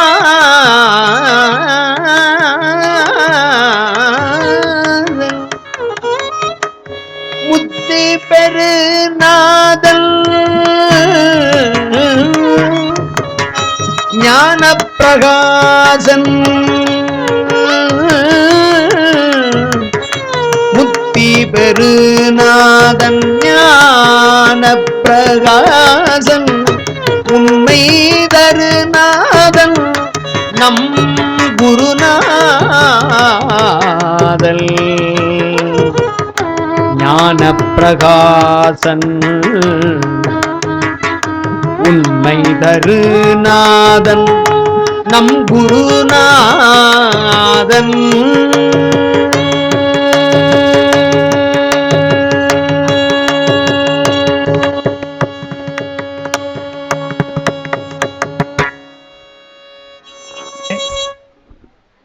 திருவாசகத்தில் சிவபுராணத்தினுடைய முதலடி நமச்சிவாய வாழ்க நாதன்தாள் வாழ்க என்று பாடியிருக்கிறார். இந்த வகுப்புகளை நம்ம விளக்கியிருக்கிறோம், நிறைய முறை விளக்கியிருக்கிறோம். இருந்தாலும் இங்கே நம்ம சொல்ல வேண்டியதாக இருக்குது. இந்த நாதன் என்ற ஒரு சொல் ரொம்ப அருமையான சொல். முதலாவது நாதன் என்றால் தலைவன் அர்த்தம். முதல்ல நேர்பொருள் தலைவன். பெருமான், நாம் பெருமானை உணர்கிறோமோ இல்லையோ, கடவுளை நாம் நம்புகிறோமோ இல்லையோ, அவன்தான் நாதன். எல்லா உயிர்களுக்கும் அவன்தான் நாதன். அதனால் மாணிக்க வாசகர் ஈசன் என்று சொல்லினால், ஈசன் என்றாலும் நாதன் என்றாலும் ஒரே அர்த்தம் தான், தலைவன் தான் அர்த்தம். ஈசனவன் எவ்வுயிர்க்கும் இயல்பானான் சாடலோ, எல்லா உயிர்களுக்கும் இயல்பாக அவன்தான் தலைவன். இப்போ நமக்கெல்லாம் ஒரு தலைவன்னா, கொஞ்ச நாளைக்கு முன்னால் ஒரு தலைவர் இருந்தார், இப்போ ஒரு புதிய தலைவர் வந்துட்டார். இப்போது நாம் விரும்பணுமா விரும்பலையோ வந்துட்டார் இல்லையா. அப்படி சில தலைவர்கள் வருவாங்க. இது அப்படி அல்ல. நீ தலைவனை விரும்புகிறாயோ விரும்பலையோ அவரே தலைவனாக தன்னை ஆக்கி கொண்டு ஞானசம்பந்தர் பாடுறார் இல்லையா, பரவுபாரையும் உடையாய் படித்து இகழ்வாரையும் உடையாயினார். 2 பேரும் நீ உடையாய் அல்லவா. அதுபோல் நாதன் என்றால் எல்லா உயிர்க்கும் அவன் தலைவன் என்று அர்த்தம் முதல்ல. அடுத்து நாதன் என்றால் குரு என்று அர்த்தம். நந்தி அருளாலே நாதனாம் பேர் பெற்றேன் என்று நாதன்னா குருன்னு அர்த்தம். அப்போ நாதன் என்றால் குரு என்றால் யாருக்கு குரு என்றால் எல்லாருக்கும் குரு அல்ல, நமக்கெல்லாம் குரு அல்ல. மாணிக்கவாசகர் தான் ஒரு குருவாக வந்தார். அதுபோல பெருமான் உயிருக்கு உயிராக எனக்கு இருக்கின்றான், இருந்து அறிவிக்கின்றான் என்று யார் எண்ணுகிறார்களோ அந்த உயிருக்கெல்லாம் அவன் குருநாதன். எனவே குருவாக விளங்குகிறான் என்று அவனை அறிந்தோ அறியாமலோ இருந்தால் அவன் தலைவன். அவன் உள்ளே இருக்கிறான், எனக்கு அறிவிக்கிறான், அவன் தான் குருவாக இருக்கிறான் என்று உணர்ந்தால், நான் சொல்கிறது தமிழில் இன்னுயிர் மண்ணுயிர் பல்லுயிர் என்று இருக்குது. பல்லுயிர் என்றால் பல உயிர்கள், மண்ணுயிர் என்றால் நிலைபெற்ற உயிர், இன்னுயிர் என்றால் பெருமானை எண்ணுகின்ற உயிர்னு அர்த்தம். இது எந்த உயிர் எண்ணுகிறதோ அதுதான் இன்னும் இனிமையான இன்பம் பெறுகின்ற உயிர் என்று அர்த்தம். எனவே இன்னுயிராக இருப்பது தன் குருவாக எண்ணினால் அவன் நாதம். மூன்றாவது ஒரு பொருள் இருக்கிறது, நாதம். அதுதான் சப்த பிரம்மவாதிகள் என்று சப்தமே நாதம் என்று சொல்லுகின்ற ஒரு வழக்கம் தத்துவ உலகத்தில் உண்டு. அதை மறுக்கிறார் மாணிக்க வாசகர். நீங்கள் நாதமே பிரம்மன்றீங்க, நாதம் பிரம்மம் அல்ல. நாதத்தை உருவாக்குறான் இல்லையா அவன் தான் நாதன், அவன் பிரம்மன்னு சொல்லுங்க, நாதம் பிரம்மன்னு சொல்லாதீங்க. நாதத்துக்கு உருவாக்குகின்ற ஒருவன் இருக்கிறான் இல்லையா அவன் நாதன். எனவே சப்த பிரம்மவாதிகளை மறுத்து நாதமாக இருக்கின்றதை உருவாக்குகிறான் அல்லவா அவன் தான் நாதன் என்று 3 வகையாக அந்த நாதன் என்ற சொல்லுக்கு நாம் அர்த்தம் சொல்கிறோம். இங்கே சித்தி தருநாதன் ஆரம்பித்தார். இந்த பாட்டை அப்படியே நீங்கள் என்ன பண்ணணும், திருநீற்று பதிகம் இருக்கு இல்லையா, மந்திரமாவது நீர், அதில் முத்தி தருவது காலையில் கூட சொன்னார், முத்தி தருவது நீர் இல்லையா. அந்த பாட்டை நான் சின்ன போல படிச்சிருக்கிறேன். அதில் சித்தி தருவது நீருன்னு வரும். நான் எங்கள் அம்மா கிட்ட போய் கேட்டேன், ஏம்மா சித்தி தானே தருவாங்க, சித்தப்பா கூட தருவார் இல்லையா திருநீற்றை. எங்கள் அம்மா சிரிக்கிறாங்க, டேய் அது சித்தினா வேறு போடாது சித்தி. அந்த அளவுக்கு தான் அந்த காலத்தில் புத்தி இருந்தவங்க. ஞானசம்பந்தர் என்ன பண்ணார், திருநீற்றினுடைய பயன் எது, முதல் பயன் எது, காலையில் அழகாக சொன்னார். செம்மேனியாக இருக்கிற பெருமான் அவன் வெந்நீர் அணிந்திருக்கிறான் என்று சொல்லுவாங்க. எனவே பெருமானை சொல்கிற பொழுது சிவந்த மேனின்னு சொல்லலாம், வெள்ளை மேனின்னு சொல்லலாம், வெள்ளையாக இருக்கிறான்னு சொல்லலாம். வெள்ளையாக இருக்கிறான்னு சொன்னால் முடிநீர் பூசுகிறான், முடிநீர் பூசி முனிவன் என்று முடிநீராக இருக்கிறான்னு சொல்லலாம். செம்மை என்றால் அவனுடைய உடம்பு சிவப்பாக இருக்குது என்று 2 அர்த்தம் நம்ம சொல்லலாம். ஒருத்தர் அழகாக சொன்னார், செம்மேன் என்பது எது போல என்றால் பொங்கு அடல் உருவம் அல்லவா, நெருப்பு போல உருவம், நெருப்பு போல உருவம் இருப்பதாலே மேலே சாம்பல் பூத்துருக்குதுன்னாரா இல்லையா, நெருப்புனா சாம்பல் பூக்கும் இல்லையா, அதுபோல் திருநீர் என்பது சாம்பல் என்று சொல்லி, ஏன் சாம்பல், பெருமான் திருமேனி நெருப்பு போல இருக்குது, எனவே அங்கே சாம்பல் இருக்குது என்று நயமாக அவர் சொன்னான்னு சொல்லுவாங்க. அதுபோல் என்னமோ அதுக்குள்ளே அங்கே பிரசாதம் நடக்குது.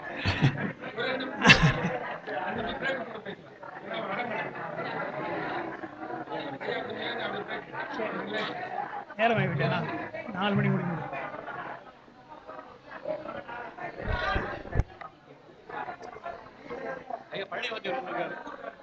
ஓ வந்துருக்காரா, பார்த்த மாட்டேன்.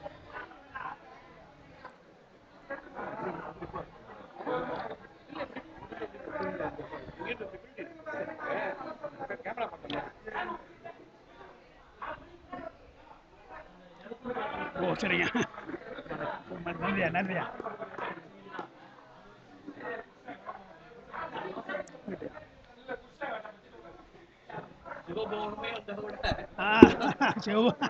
அது ஏகபோகமாக நடக்குது, ஏகபோகமாக.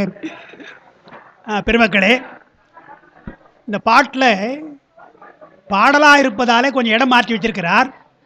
நியாயமாக எப்படி சொல்ல வேண்டும் என்றால், சித்தி, பக்தி, உண்மை, முத்தி, இதான் முறை. சித்தி சொல்லணும் முதல்ல, சித்தி திருநாதன். அப்புறம் பக்தி தருவது பக்தி, அதுக்கப்புறம் உண்மை திருநாதன், அப்புறம் ஞானம் குருவாக இருக்கிற முத்தி தருதல் என்று 4ஆக சொல்லணும். அது செய்யுளுக்காக அதை மாற்றி வைத்திருக்கிறான்னு பார்க்குறோம். ஞானசம்பந்த பெருமான் பாடுற பொழுது இதே தான் பாடுறார், ஆனால் ஆர்டரை மாற்றி பாடுறார் பாருங்கள். திருநீற்றினுடைய முக்கிய பயன் என்ன என்றால் முத்தி தருவது, அதுதான் முதல்ல, அதுதான் முடிநிலை பயன். முத்தி தருவது நீர், முனிவர் அணிவது நீரினார். அதுக்கப்புறம் சத்தியமாவதுன்னார். சத்தியம் என்றால் தத்துவம்னு அர்த்தம். தத்துவம் என்றால் உண்மைன்னு அர்த்தம். அது உண்மை இங்கே சொல்லியிருக்கிறார். பாட்டில் பார்த்தால் சித்தி சொன்னார், அப்புறம் உண்மையை சொல்லியிருக்கிறார். அங்கே சத்தியமாவது நீர் உண்மைனார். பக்தி தருவது நீர்னு சொல்லியிருக்கிறார். எனவே பக்தியை சொல்லியிருக்கிறார். முத்தி தருவது நீர் முத்தி தருவது என்று சொல்லியிருக்கிறார். பார்த்தா மாணி ஞானசம்பந்த பெருமா என்ன பாடினாரோ அது அப்படியே இங்கே சித்தி திருநாதுன்னு சொல்லி ஒரு வரன்முறை வைத்திருக்கிறார். இதில் என்ன அர்த்தம் என்றால், பெருமானை பொதுவாக இன்றைக்கி கூட சொல்கிறாங்க, சிவனை வழிபட்டால் உங்களுக்கு வறுமை போகாதுன்னு சொல்கிறாங்க. அது அப்படி ஒன்றும் நமக்கு தெரியல. அது சொல்லி தான் நம்ம உழைச்சிட்டு இருக்கிறோம். நம்ம சொல்கிறவங்க சொல்கிறாங்க. அதுக்கு அப்பா சொல்லுவாங்க, வீடு வேறே தரக்கூடியவன் வீடு தரமாட்டானா? வீடு வேறே தரக்கூடியவன் தானே. அதனால் அப்படிலாம் சொல்ல வேண்டியதில்லை. இருந்தாலும் பயன் என்று சொல்கிற பொழுது பெருமான் உலகப் பயனையும் தருவான். அதான் சித்தினாங்க. சித்தி என்றால் உலகப் பயன். நீங்கள் யோக சித்திலாம் இருக்குது, அது வேறு. அது 8 சித்தி அதெல்லாம் இருக்கட்டும். நீங்கள் போய் என்ன கேட்கிறீர்களோ அந்த காரியம் சித்தியாச்சான்னு கேட்குறாங்க இல்லையா? அதுபோல் பெருமானை வேண்டுவனே கண்டாயினா இல்லையா? அதுக்கு என்ன நிபந்தனை என்றால், நீங்கள் மெய்யடியாராக இருக்கணும். அவன் கொடுக்கறது தயாராக இருக்கிறான், நீங்கள் கேட்க தயாராக இருக்கீங்க. ஆனால் அவன் என்ன நிபந்தனை கொடுத்தான்? மெய்யடியாரா என்று பார்க்குறான். என்னப்பா ரேஷன் கார்டு இருக்குதா, ஆதார் கார்டு இருக்குதான் கேட்குறாங்க இல்லையா? இப்போது அதே மாதிரி பெருமான் நீ மெய்யடியாரான்னு பார்த்தா வேண்டுவார் இவனை கண்டாயினார். அதுபோல் முதல்ல சித்தி என்பது உலகப் பயன். அது காமிய பயனாக வழிபடலாம், வேண்டுகோள் வைத்து வழிபடலாம். அதுக்கு பின்னால் நமக்கே ஒரு வெறுப்பு வரும். திருப்பி பெருமானை கேட்டுக்கொண்டிருக்கிறோம் என்று அந்த ஆசை கொஞ்சம் கொஞ்சமாக நம்மை விட்டு விலகும். பூசை செய்ய அதான் ஆன சிவ பூசை பாசம் விடாய் என்றால் எப்படி விட முடியும்? சிலமே தவிர எப்படி விட முடியும்? சிவபூஜை பண்ணுனார் இல்லையா? சிவபூஜை பண்ணுனார். அது மாதிரி பூஜை செய்ய பக்குவம் அடைகிறோம் அல்லவா? அப்போ உலகில் நம்ம போய்விட்டு முன் செய்த தவத்தினாலே, முன்னை செய்த தவம், இது போல ஏதோ தவம் செய்ததாலே இறைவன் மேலே அன்பு வருகும். இறைவன் மேலே அப்போ தான் அன்பு, அது வெளியே உலகப் பயனாக வரும். அப்புறம் இறைவன் மேலே வந்து உன்னை நான் பூஜிக்க வேண்டும், அதுதான் நான் செய்ய வேண்டும் என்றும். அதற்கு இதெல்லாம் சங்க இலக்கியத்திலே இருக்குதுங்க. யாம் இறப்பவை பொருளும் பொன்னும் போகமும் அல்ல. என்ன தெளிவாக பாடியிருக்கிறாங்க, பரிபாடல் வருது. பொருளும் போகமும் பொன்னும் அல்ல, இதெல்லாம் பெருமாள் உங்கள்கிட்ட நான் வேண்டலை. அருளும் அன்பும் அறனும், இந்த 3 தான். உன்னுடைய அருள் எனக்கு வேண்டும், அதனால் உலக மக்களுக்கு நான் அறம் செய்ய வேண்டும், அதனால் அன்பு வளர வேண்டும் என்று தான் பார்க்குறான். அதுபோல் நமக்காக வேண்டிக் கொண்டது போய் பின்னால் அது வேண்டாம் என்று சொல்லி பெருமான் மேலே வழிபட்டு அவனையே வழிபடுகின்ற அந்த அன்பு வழிபாடு வரும். அதுதான் பக்தினார். அது பக்தினார். அப்புறம் அதனால் என்னும் வழிபாடு செய்ய தத்துவ ஞானம் வரும். இதெல்லாம் எதுவுமே வேண்டாம் என்று, உண்மை என்பது ஞானம், நிலையான பொருள் என்ன என்று ஞானம் வரும். ஞானம் வந்தவுடனே முத்தி, நமக்கு வீடு வேறு வரும் என்று அந்த முறையிலே நமக்கு உலகப் பயன் முதல்ல தப்பு கிடையாது. அதையே கேட்டுக்கொண்டிருக்காருங்க. பெருமானை பட்டும் பூஜை பண்ணுங்க, அது செய்தால் போதும். பூஜை செய்ய உங்களுக்கு தத்துவ ஞானம் வந்து உண்மை ஞானம் வந்த உடனே வீடு வேறு உங்களுக்கு கிடைக்கும் என்பதைத்தான் சித்தி திருநாதன் இது ஒரு குருவினாலே வாய்ப்பது என்று தான் சொல்லியிருக்கிறார். நிறைவான ஒரு பாடலாக சுமதனம் வருமா? சரி பாருங்க. சரி, ஒரு நேர் விருப்பம், வேற ஒன்றும் இல்லை. அதான் நிறைவு பாடல்.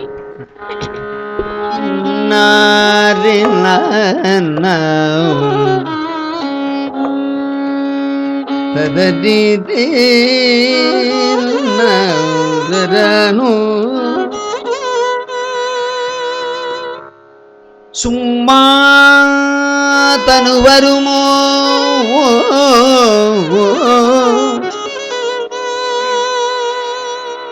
சும்மா பிணி வருமோ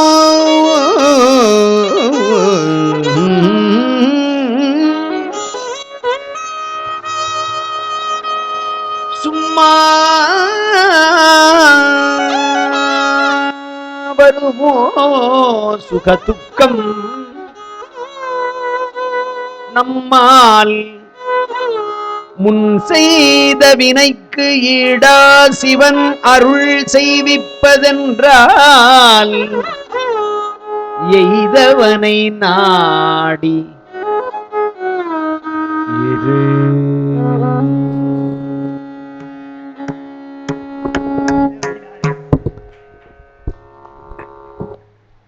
ஞானாவரத்தில் ஒரு உதாரணம் ஒன்று வரும்.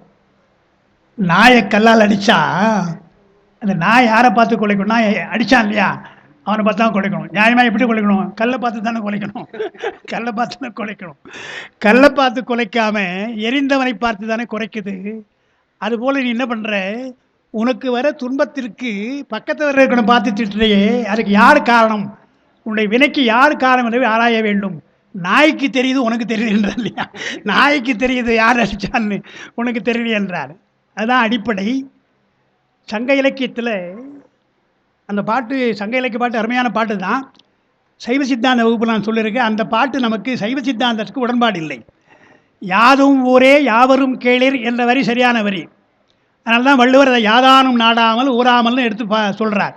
யாதும் ஊரே யாவரும், கல்வி கற்றவர்களுக்கெல்லாம் சென்ற இடமெல்லாம் சிறப்புன்னு சொல்கிறோம். அது சரி. அடுத்த வரி வருது இல்லையா, தீதும் நன்றும் பிறர் தர வாரான்னு வருது இல்லையா, அதுவும் சரி. அந்த பாட்டினுடைய முடிவில் வர்ற பொழுது நீர் வழிப்படும் புனை போல் ஆறு முறை வழிப்படும் என்று வருது. இந்த வரிகளெல்லாம் சங்க இலக்கிய பாட்டு தான், அருமையான பாட்டு தான். சைவ சித்தாந்தத்துக்கு உடன்பாடு கிடையாது. என்னென்னா, தீதும் நன்றும் பிறர் தரன்னு சொல்கிறார் இல்லையா, அடுத்தவன் தருகின்றன்னு வர்ற பொழுது நாம் என்ன சொல்கிறோம், நம்மால் தான் வருது, அடுத்தவன் தரல. ஆனால் நம்மால் வந்த செய்த வினையை நாமே தேடிக்கொள்ள முடியுமா? முடியாது. எனவே என்ன செய்கிறால், செய்தது என்ன வினை, பாவமா புண்ணியமா நமக்கு தெரியாது. அதை அறிகின்றவன் யார் என்று சொன்னால் வினையில் நீங்கியவன் தான். இந்த குற்றம் இல்லாதவன் தான் அறிய முடியும். அது பெருமான் ஒருவன் தான். எனவே பெருமான் என்ன செய்கின்றான், என்னென்ன உயிர்கள் என்னெல்லாம் செய்தன, காலையில் பாடணும் இல்லையா, அவரவர் வினை வழி அவரவர் வந்தன பாடணும் இல்லையா, அதே மாதிரி அவரவர் வினையை தெரிந்து கொள்கிறான் என்று. வினை செய்தது நாம் என்றாலும் நாமே தேடிக்கொள்கின்ற அறிவு நமக்கு கிடையாது. அப்படியே ஒருவேளை அந்த அறிவு கொடுத்தா கூட நாம் என்ன பண்ணுவோம், இன்பத்தை மட்டும் தேடுமே தவிர துன்பம்னா அவனுக்கு கொடுத்துரு என்று சொல்லிட்டு வந்துடும். எனவே இன்பமோ துன்பமோ அவன் தான் தருகிறான். தருகின்றவன் யார் என்றால் பெருமான் தான் தருகிறான். எனவே பிறர் தர வாரா என்பது இல்லை. செய்தவன் செய்த வினை அதை சேர்ப்பவன் என்று ஒன்று சொல்கிறான். அதை சேர்க்கின்றவன் பெருமான் என்பதனால்தான் எய்தவனை நாடியிரு என்று. யார் உனக்கு இன்ப துன்பத்தை தருகிறார்களே அவனை நாடினால் ஆராய்ந்து பார்த்தால் உனக்கு இன்பமும் இல்லை துன்பமும் இல்லை. இன்பத்தையும் துன்பத்தையும் தருகின்ற வினையெல்லாம் உனக்கு நீங்கும் என்று தான் சும்மா தனு வருவோன்னு சாதாரணமாக பாடினார் பாட்டு. இந்த சும்மா என்ற வார்த்தை ரொம்ப அருமையான வார்த்தை பாருங்கள் இல்லையா. இங்கே மட்டும் இல்லை, சும்மா இரு சொல்லற என்றாலுமே அம்மா பொருள் ஒன்றும் அறிந்தில்லைன்னு பாடுறார். இந்த சும்மா என்ற வார்த்தை ஒரு தத்துவ வார்த்தை. அதே மாதிரி தான் தூங்குதல் வார்த்தை. தூங்காமல் தூங்கி சுகம் பெறுவது எக்காலம்ன்றார் தத்துவத்தில். வள்ளுவர் கூட தூங்குக தூங்கி செயற்பாளர், நல்லா தூங்கு பாடுறார், நல்லா தூங்குன்றார். டாக்டர் மூவா அவர்கள் எனக்கு ஆசிரியர். பல்கலைக்கழகத்தில் பாடம் நடத்துகிற பொழுது மறுநாள் 2 நாள் ஒரு வாரத்தில் எங்களுக்கு எக்ஸாம் நடக்குது, எம்ஏ ஃபைனல் எக்ஸாம். அப்போ என்ன சொன்னார், ஐயா ஏதாவது அறவுரை சொல்லுங்கள் நாங்கள் கேட்குறோம். என்னுடைய அறவுரை என்னன்னு சொன்னால், தேர்வு இருக்கு இல்லையா போய் தூங்குங்கன்னார். என்னையா சொல்கிறீங்க? ஆமாம், தூங்காமல் படிச்சிங்கன்னா அங்கே போய் தூங்குங்க. எனவே நல்லா தூங்கிடுங்க, தூக்கம் வந்தால் தூங்கிடுங்க, அப்புறம் படிங்கன்னார். அதுபோல் தூங்குக என்ற வார்த்தை இருக்கு இல்லையா, தூங்காமல் தூங்கி சுகம் பெறுவது எக்காலம், இங்கூட என்றும் தூங்கல்னு வரும், பாட்டில் வரும். தூக்கம் என்று சொன்னால் 2-3 விஷயம் சொல்லுவாங்க தூக்கத்தில். ஒன்று, குழந்தை வளர்வதற்கு தூக்கம் தேவை. டாக்டர்லாம் இங்கே இருக்கிறாங்க. தூக்கம் என்பது குழந்தை வளர்வதற்கு ஒன்று. 2வது, நோய் நீங்கும், அதில் நோய் நீங்கும். அப்புறம் உள்ள ஓய்வினாலே இன்பம் வரும். இதெல்லாம் தூக்கத்தினாலே வருகின்ற அதான் பெருமாளை தந்திருக்கிறான். நோயாக இருக்கின்றதை தீர்வதற்கும் ஆராய்ச்சி மறந்து போயிருக்கும், சிலதெல்லாம் மறந்து போய் தூங்கிட்டு இருந்தால் ஞாபகம் வந்துடும். எனவே மறந்தரை நினைவு வைப்பதற்காகலாம் நமக்கு தூக்கத்தை வைக்கிறான்னு பார்க்குறோம். அது விளக்கம். அதை இங்கே சொல்கிறார். சும்மா தருவருமோ என்றால் எதுவாக இருந்தாலும் சும்மா வராதுப்பா, உனக்கு சும்மா கிடைக்குமோ சுகம் என்று பார்க்கிறோம். என்ன காரணம் என்றால், தனு என்பது காரியம், உடம்பு. இதற்கு என்ன காரணம் என்று பார்த்தால், இந்த உடம்பு வருவதற்கு உயிர் செய்த வினை என்று வைத்துக் கொள்ளணும். சும்மா தனு வருமோ, சும்மா பிணி வருமோன்னார். தமிழில் பல சொற்கள் இருக்கிறது. இருந்தாலும் நாம் சொல்கிற வழக்கம் பிணி என்றும் நோய் என்று ரெண்டும் சொல்லுவாங்க. பிணி நோயின்னு சொல்கிற பொழுது, பிணி என்பது உயிரை தாக்குவது, நோய் என்பது உடம்பை தாக்குவது. அதான் 2த்துக்கு அர்த்தம் வித்தியாசம் வச்சுருக்காங்க. உயிரை தாக்குகின்ற பிணி என்று சொன்னால் அது பிறப்பு தான். பிறப்பு ஒரு நோய்ங்க நமக்கு. எனவே உயிருக்கு வருகின்ற நோய் பிணி எது என்றால் அது பிறப்பு. உடம்புக்கு வருகிற நோய் என்பது ஒரு ஜுரங்கள்லாம் வருதுனால உடம்புக்குள்ள நோயின்னு பார்க்குறோம். எனவே சும்மா பிணி வருமோ என்றால் உடம்பு வந்துடுமா என்றால் அப்புறம் சும்மா வருமோ சுகதுக்கம் என்று சொல்லி, அதனால் நம்மால் செய்த வினை இதெல்லாம் இன்பமோ துன்பமோ நாம் செய்த வினை என்று எய்தவனை நாடி இருக்க வேண்டும் என்கிறார் ஞானசம்பந்த பெருமான். ரொம்ப அழகாக பாடுறார். அவ்வினைக்கு இவ்வினையாம் என்று சொல்லும் அகுதறிவியர்னார். உனக்கு தெரியுதில்லைன்றார். நாமே சொல்கிறோம், என்னமோ நான் வினை செய்தோம்ப்பா முன்ன ஜென்மம், இதெல்லாம் வந்து பிறந்திருக்கு நமக்காக என்று சொல்கிறாங்க இல்லையா? ஏதோ காரணம் பற்றி நம்முடைய துன்பத்தின் காரணமாக ஏதோ நாம் முன்பு செய்த தவமோ பாவமோ சொல்கிறோம் இல்லையா? அதை சொல்கிறார் ஞானசம்பந்தர். அவ்வினைக்கு இவ்வினையாம் என்று சொல்லும் அகுதறிவீர். அது தெரியுது இல்லையா உங்களுக்கு? அவ்வினை என்று சொன்னால் இலக்கணப்படி பார்த்தீங்கன்னா தத்துவத்தில் அது சஞ்சீதம். இவ்வினை என்றால் பிராரத்தம். இப்போ இந்த வினை பிராரத்தம் அனுபவிக்கணும் இல்லையா? இதுக்கு என்ன காரணம்? முன்னே செய்த வினை, அது சஞ்சிதம் என்று சொல்லி அவள் என்ன பண்ணணும் என்றால், கைவினை செய்து எம்பிரான் கடல் போற்றும். செவ்வோஜை பண்ணுங்க, சிவபூஜை பண்ணுங்க, நேசமுடன் 5 எழுத்தை நினைந்தால் அந்த வினை நீங்கும் அல்லவா? கைவினை செய்து எம்பிரான் கடல் போற்றுதும் நாம் அடியோம்னார். நாம் அடியோன்னு ஏன் சொல்கிறார்? நாம் சேர்த்துக்கிறார், அவரோடு சேர்த்து நம்ம சொல்கிறார் பாருங்க, நாம் அடியோன்றார் என்றால் அடியவர்கள் வேறு ஒன்றும் செய்ய மாட்டாங்க. வினை என்று சொன்னால் பூஜையை தவறமாட்டார்கள். எனவே கைவினை செய்து எம்பிரான் கடல் போற்றுதும் நாம் அடியோம். செய்வினை வந்து தீண்டப்பெறா. செய்வினை என்பது ஆகான்மியம். அந்த 3 வினையும் அங்கே சொல்லியிருக்கிறார். சஞ்சிதம், பிராரத்தம், ஆகான்மியம் 3ஐயும் சொல்லியிருக்கிறார் இல்லையா? அதைத்தான் இங்கே சும்மா தனுவருமோ, சும்மா சுகதுக்கம் என்றால் பிராரத்தம், இன்பத் துன்பங்கள் என்றால் நமக்கு பிராரத்தம், நல்வினை தீவினை என்றால் அது ஆகான்மியம், புண்ணியம் பாவம் என்றால் சஞ்சிதம். இந்த 3க்கும் காரணம் இருக்கிறது என்றுதான் எய்தவனை நாடு இருக்க வேண்டும் என்று அந்த பாடலை சொல்லி மங்களப்புறத்தமாக முடிஞ்சிருக்கு. எய்தவனை நாடு இரு என்றார் இல்லையா? சும்மா இரு என்று பெருமானையே நாடிக்கொண்டு நீங்கள் இருக்க வேண்டும் என்று சொல்லி ஓதுவாமூர்த்திகள் முடித்திருக்கிறார்கள்.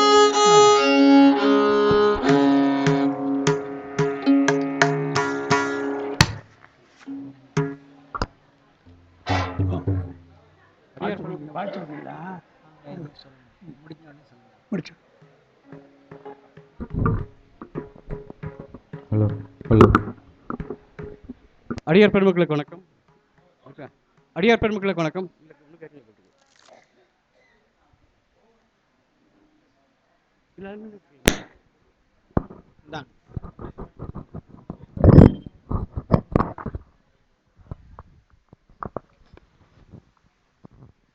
அடியார் பெருமக்களுக்கு வணக்கம். பழைய படம்லாம் பார்த்துருப்பீங்க நீங்கள் தியேட்டரில் ரொம்ப காலத்துக்கு முன்னாடி. அது கடைசியில் வந்து இப்போ தியேட்டரை விட்டு ஜனங்கள்லாம் வெளியே போகும்போது வந்து என்ன பண்ணுவான், கடன்ட்டு ஒரு 100 பேர் 150 பேர்லாம் வரும். இந்த கலைஞர் இந்த கலைஞர் அப்படின்னு சொல்லிட்டு. ஏன்னா அந்த முக்கியமான இதெல்லாம் முதலே போட்டுருவான், டைரக்டர் வரைக்கும் வந்திருக்கும். அதுக்கப்புறம் வர சின்ன ஆர்டிஸ்ட்டுக்கெலாம் வந்து ஒரு மரியாதை கொடுக்கணுன்றதுக்காக வந்து போடுவான். ஆனால் அவங்க தான் வந்து பேக் போன் எல்லா நிகழ்ச்சிக்கும். அது மாதிரி நம்ம இதுக்கு பேக் போனாக இருந்தவர் ஒன்று கிருஷ்ணமூர்த்தி அப்படின்னு உள்ளூர்காரு. அவர் இங்கே பறந்துன்னு இருக்காரு. வந்துட்டார் கரெக்டாக வந்துட்டார் பாருங்க.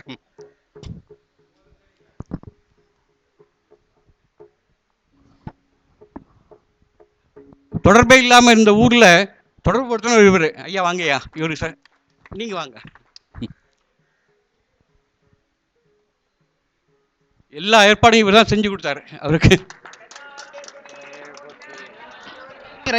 போற்றி. அதே மாதிரி எங்களுடைய அமைப்பு வந்து எல்லாருக்கும் தெரியும், நான் தனியாளாக நடத்துகிறேன் அப்படின்னு சொல்லிட்டு. ஆனால் அதுக்கு உறுதுணையாக இருக்க நிறைய பேர் இருக்காங்க. அதில் வந்து முக்கியமானவர் வந்து செல்வகணேஷ் அப்படின்னு சொல்லிட்டு.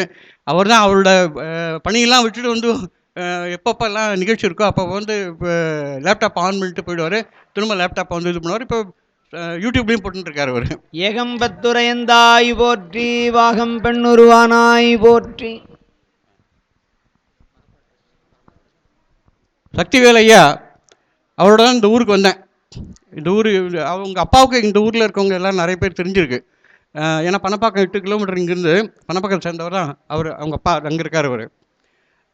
அதனால் அந்த கனெக்ஷனில் எல்லாம் செஞ்சு கொடுத்தாங்க. அவருக்கு வந்து 2 கும்பாபிஷேகத்துக்கு மைக் போட்டார். 2 கும்பாபிஷேகத்துக்கு மைக் போட்டார். முக்கியமாக இவர் சொல்ல மறந்தது என்னென்னா, இந்திரா காந்தி காஞ்சூரில் வந்து மீட்டிங் நடத்தினப்போ இவர் தான் மைக் போட்டார். அதை சொல்ல மாட்டேங்கிறாரு. டாக்டர் ஐயா சொல்லி எனக்கு தெரியும். அதே மாதிரி இப்போ அவரோட மகன் சக்திவேல் ஐயா அவர் வந்து எல்லா ஏற்பாடெல்லாம் அருமையாக செஞ்சிடலாம் ஐயா, ஒன்றும் பிரச்சனை இல்லை அப்படின்னு சொல்லிட்டு கடைசியில் எவ்வளோப்பா சன்மானம் கொடுக்கணும், அப்போ கடைசியில் பார்த்து வாங்கிக்கலாம் அப்படின்னு அவர்.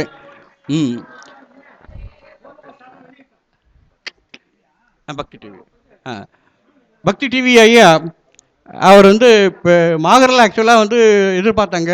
ஏன்னா மாகரில் நிகழ்ச்சிக்கு அவர் வந்து இப்போ சரியாக அழைப்பு நான் கொடுக்கல, அது என்னோட தவறு தான் அது. அதனால் அதுக்கப்புறம் இப்போ இங்கே ஆக்சுவலாக கிருஷ்ணமூர்த்தி தொடர்பு அவர் தான். அதான் அவர் தான் மெயின் லிங்க்கு. கரெக்ட் நீங்கள் சொன்னது ரைட்டு. காவாய் கனக திரளே போற்றி, கைலை மலையானே போற்றி போற்றி. வராரா? வாங்க. அந்த உங்க இவர் தலைவர் வந்துட்டாருண்ணா, தலைவர் தான் ஒன்று அவங்களாம் இன்னும் வரல. சரி நீங்கள் நன்றி ரெண்டுங்க பண்ணுங்க. அவங்க 2 பேர் போடணுமா இன்னும்? யாருங்க? அவங்க மரியாதை பண்ணமா? இல்லை, அவங்க போட்டாங்க, அவங்களெல்லாம் போட்டாங்க.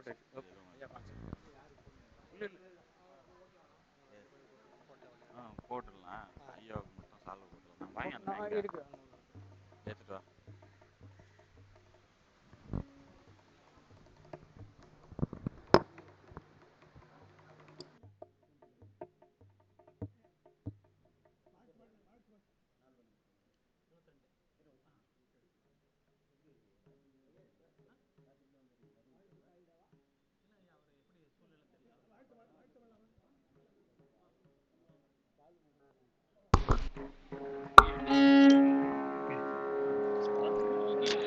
அது பெய்க மலிவளம் சுரக்க, மன்னன் கோன்முறை அரசு செய்க, குறைவிலாதுயிர்கள் வாழ்க, நான் வரை அறங்கள் ஓங்க, அற்றவம் வேள்வி மல்க, மேன்மைகள் சைவ நீதி விளங்குக உலகம் எல்லாம்.